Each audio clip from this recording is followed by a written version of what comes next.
Walking into Evermore felt like walking through a portal.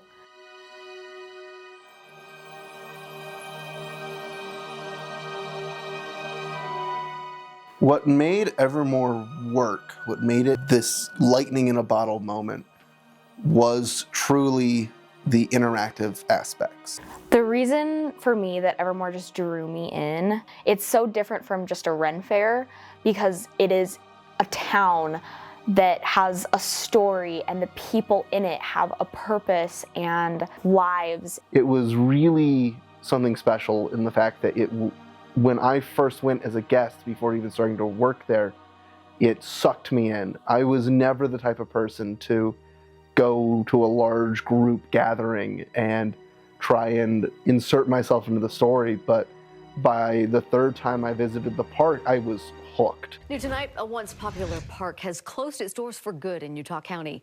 Now all eyes are on what comes next for the area that was Evermore.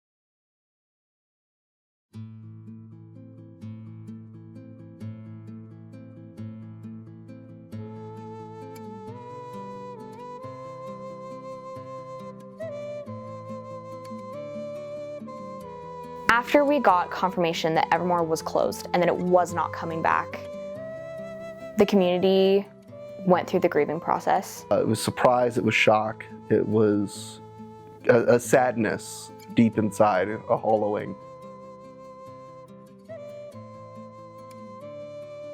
Evermore ended up feeling like home for me.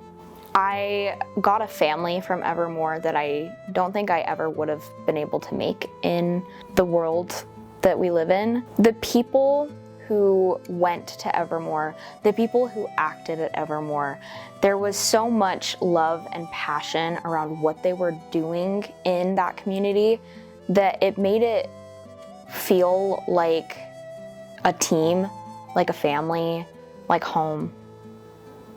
And that's what it became for me. It was a second home. It was a way to get away from what was happening. It was a way for me to heal things that I was going through. I mean, my character represented a lot of things that were just going on in my life that I was able to play out in a fantastical story. The general vibes of the park were definitely that of an unfinished dream. And if you ever got to see the model of the park that was on display for a little bit, they had this grand idea of this Victorian town with a pirate ship and a lake.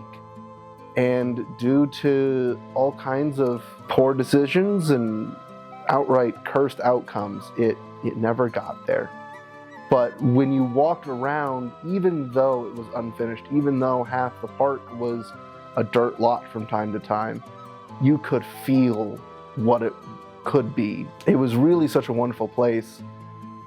Now when you see it, it's just a collection of buildings that are rotting away, but the life that was inside those buildings was what was really making it special.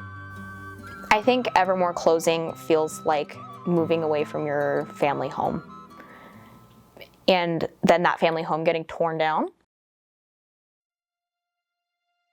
From what I heard, Evermore closed down because they went bankrupt. They invested in things like a real Bible that was $1,500 and real tombstones from England.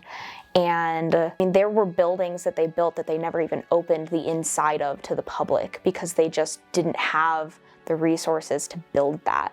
The last thing I would want to see is everything to get bulldozed. While the buildings are in need of repair and the $14 million price tag on the property currently is absorbent, I honestly dream that one day I will get to walk those paths again, even if it's not the way I remember it. Because after 5 years and countless hours, that place is home.